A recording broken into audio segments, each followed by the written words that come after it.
Kajian Islam. Itu namanya konsekuensi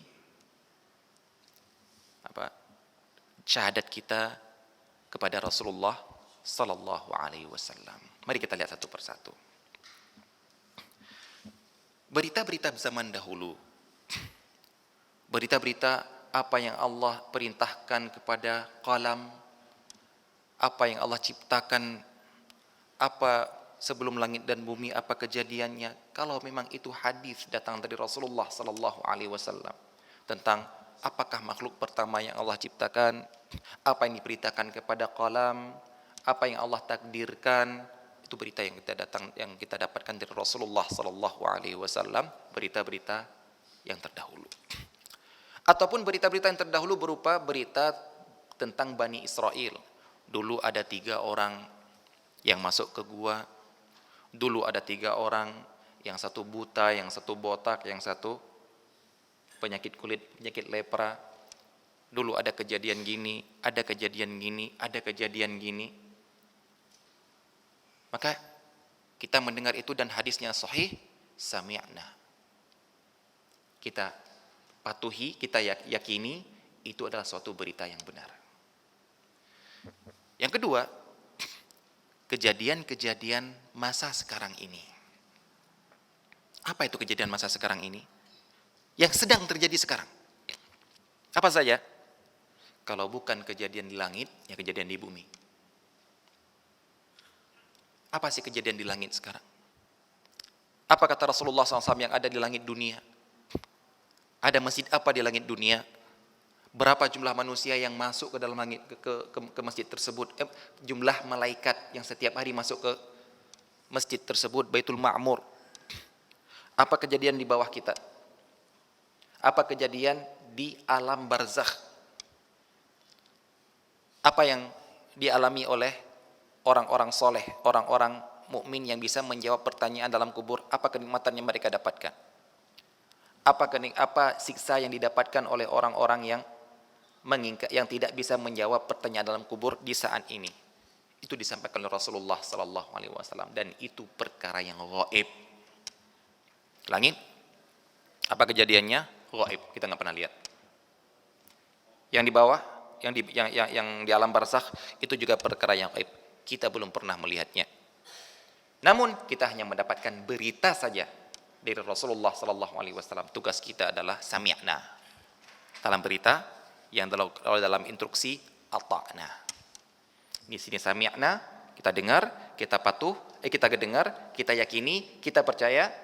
Kalau yang di sini adalah ata'na, kami taati instruksi Anda ya Rasulullah sallallahu alaihi wasallam. Berita yang akan datang. Apa kata Rasulullah SAW nanti sebelum datangnya hari kiamat? Akan ada ini, akan ada ini, akan ada ini. Anda yakini? Berarti Anda termasuk orang yang memegang konsekuensi dalam syahadat Anda. Anda ragu?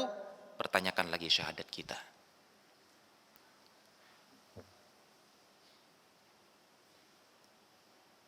Ada berita yang diucapkan oleh Rasulullah SAW zaman dulu yang beliau katakan akan terjadi, yang belum didapatkan oleh para sahabat.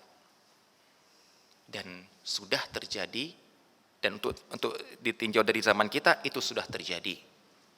Seperti di antara tanda hari kiamat kata Rasulullah sallallahu alaihi wasallam, akan muncul api di jazirah Arab, yang api ini bisa menerangi daerah Suriah, daerah Busra.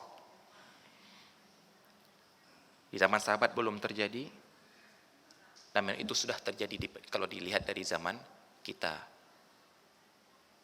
Kata-kata Rasulullah SAW terbukti itu terjadi.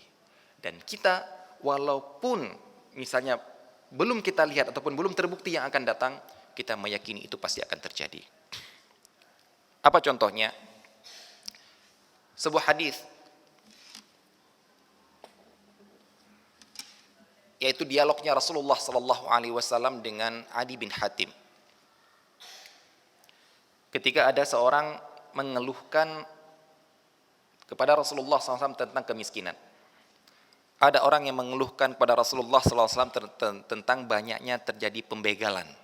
Begal, kita katakan begal, ya zaman dulu itu penyamun, ya, perampok. Kalau perampok di darat, kalau perompak di laut gitu. Maka Rasulullah SAW pun mengatakan kepada Adi bin Hatim, wahai Adi, ara'aital hirah. Wahai Adi, kamu karena kamu tahu daerah Hirah namanya. Kata Adi, saya belum pernah ke sana ya Rasulullah, tapi pernah dengar tentang berita itu. Wahai Adi, kalau kamu panjang umur,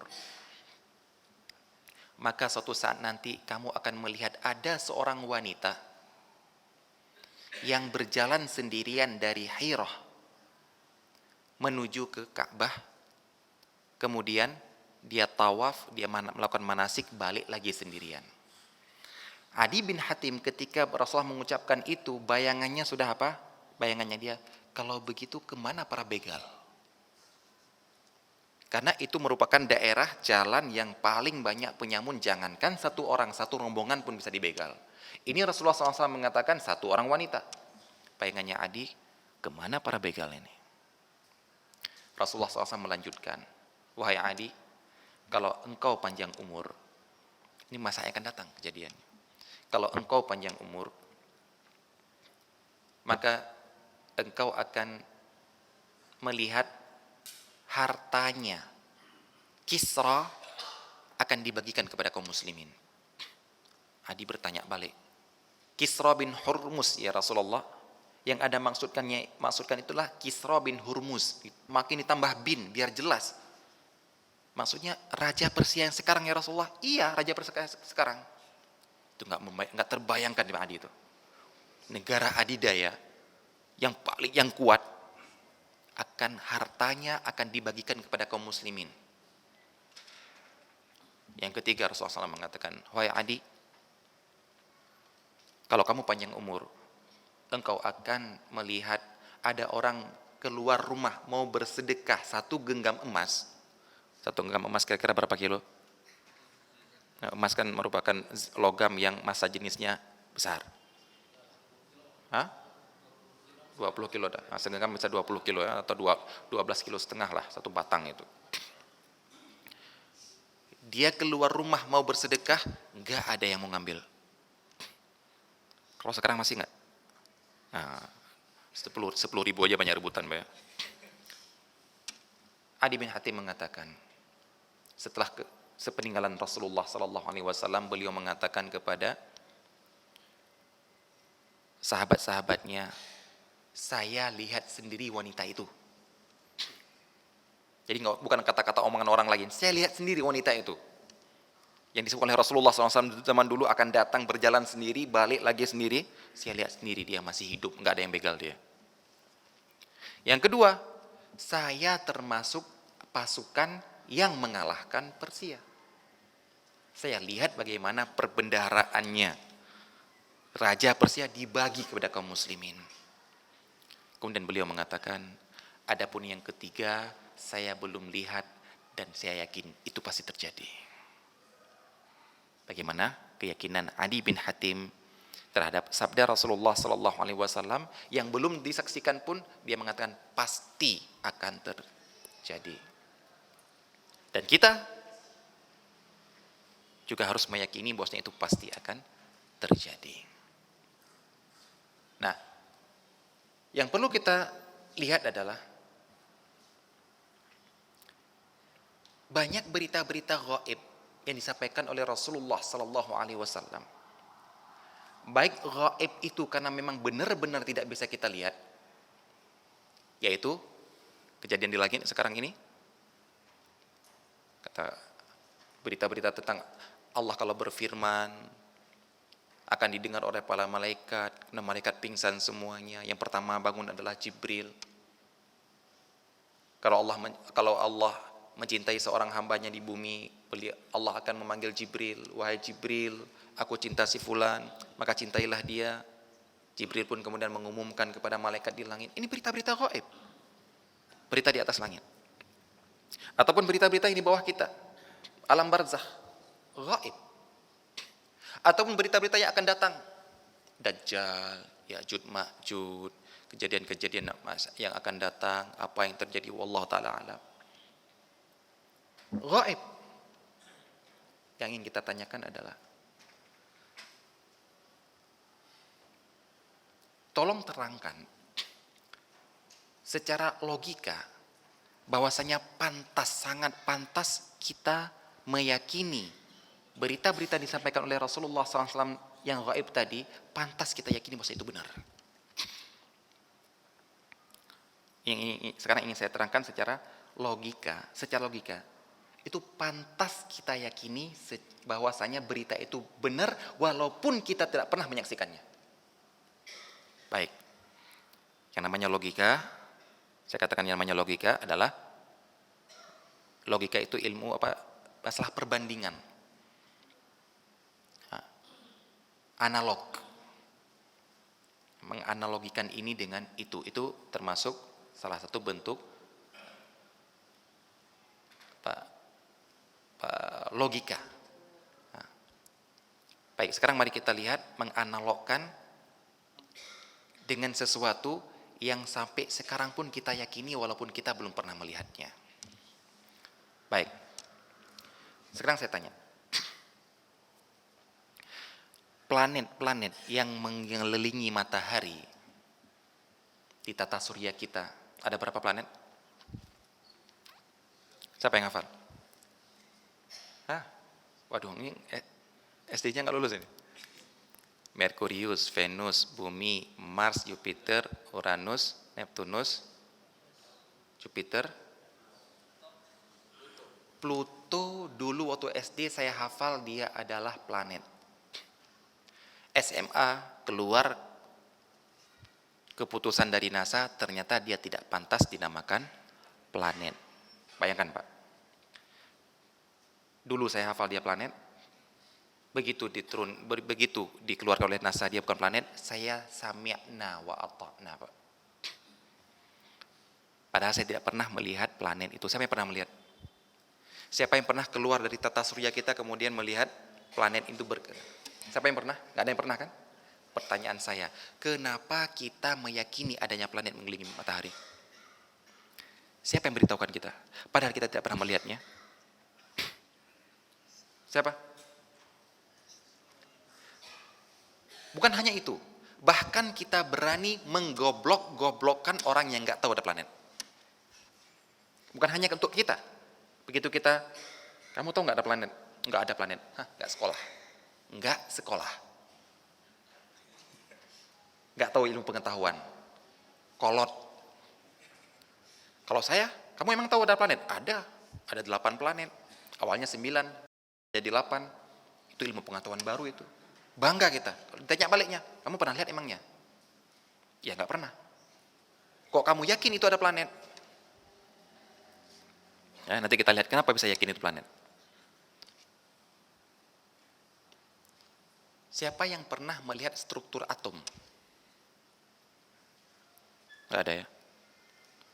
Tapi yang mengatakan di dalamnya adalah proton, neutron, sekelilingnya adalah elektron.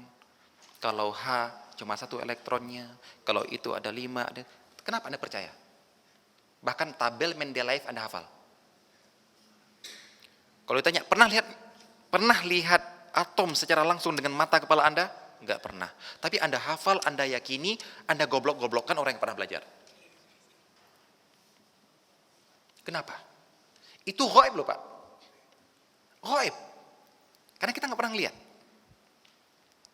Tapi kita meyakini seyakin-yakinnya, bahkan membodoh-bodohi orang yang nggak yakin. Siapa yang pernah melihat black hole? Gak ada. Siapa yang pernah tahu bahwasanya NASA mengumumkan terbentuknya planet baru yang jaraknya ratusan tahun cahaya dari bumi, terbentuknya planet baru, terbentuknya bintang baru, NASA mengumumkan gini. Itu walaupun Anda nggak pernah lihat, tapi Anda mengimani, meyakini Bahkan mengatakan orang yang nggak update, ini orang yang nggak tahu nggak update. Ada ilmu pengetahuan baru, NASA mengeluarkan sebuah jurnal bahwasanya ada ini ada itu, tapi dia tidak tahu. Saya lebih berilmu karena saya banyak baca. Coba lihat di internetnya, planet baru, NASA planet baru, tulis NASA bintang baru. Coba lihat berapa bintang baru ditemukan, berapa planet baru ditemukan. Baik, itu kalau yang di luar angkasa ataupun yang kecil-kecil ini. Tentang binatang, bahwasanya kumbang ini memiliki insting ini. Dia kalau melihat itu akan agresif. Kalau ini akan itu, akan itu. Dari mana Anda tahu itu? Baca, Ustaz. Kok langsung Anda percaya? Emang Anda pernah tanya langsung ke kumbangnya? Enggak pernah. Emang Anda tahu kalau binatang itu akan seperti itu? Enggak tahu. Kok bisa Anda percaya? Saya baca, Ustaz. Ini ilmu pengetahuan. Dan ini menjadi iman. Kita yakini. Kita menjadikan standar pinternya orang. Orang yang tidak baca kita anggap tidak pinter. Tidak update. Itu yang perlu kita tanyakan, Pak. Kok bisa? Kok bisa berita hal-hal di angkasa bisa kita yakini walaupun pernah kita lihat. Hal-hal yang di atom-atom ini, atomnya unsur ini bentuknya, ini kalau ditembakkan ini akan gini. Nggak pernah lihat. Tapi kita yakini di pelajaran fisika kita di SMA, kita yakini, kita hafalkan rumusnya, kita bayangkan gambarnya, tapi kita belum pernah lihat. Pertanyaan, kenapa? Ini secara logika, saya tanya secara logika. Kenapa Anda yakin itulah yang benar? Padahal Anda belum pernah melihatnya. Apa jawabannya, Pak? Jawabannya adalah karena kita sudah meyakini berita luar angkasa NASA lah sumber yang valid. Seandainya Anda golongan flat earth yang nggak percaya NASA, nggak akan Anda tahu, nggak akan Anda yakini, akan Anda mengatakan kita dibodohi. Tapi kalau Anda menjadikan NASA sebagai sumber informasi luar angkasa, berarti apapun jurnal dikeluarkan oleh NASA, Anda akan mengatakan sami'na. Meyakininya, menjadikan itu sumber ilmu pengetahuan yang harus diyakini, menjadikan penilaian orang lain kalau tidak menjawab seperti ini salah. Kenapa Anda meyakini struktur atom seperti ini, seperti itu? Karena Anda meyakini bahwasanya buku inilah, jurnal inilah sebagai sumber ilmu pengetahuan dalam masalah ilmu-ilmu atom. Kenapa Anda meyakini bahwasanya binatang ini memiliki insting ini, memiliki zat ini? Karena Anda meyakini buku jurnal yang dikeluarkan oleh National Geographic misalnya. Itu adalah menjadi pegangan yang benar di dalam masalah ilmu-ilmu hewan. Jadi intinya itu, Pak. Sehingga saya tidak akan pernah mempertanyakan apapun yang dikeluarkan oleh NASA, karena saya sudah menjadikan NASA sebagai sumber ilmu saya dalam masalah antariksa. Saya tidak akan pernah menanyakan apapun dari buku ini, dari jurnal ini, dari universitas ini, peneliti atom ini, karena saya sudah meyakini apapun penelitian dia pasti benar. Saya tidak akan pernah mempertanyakan kenapa benar atau tidak, karena saya sudah meyakini sumber ini adalah benar. Logika. Itu secara logika. Mari kita tanyakan. Kalau begitu, kalau kamu sudah meyakini Rasulullah Sallallahu Alaihi Wasallam adalah utusan Allah, pembawa berita dari Allah, berarti yakinilah bahwasanya semua yang dibawakan benar.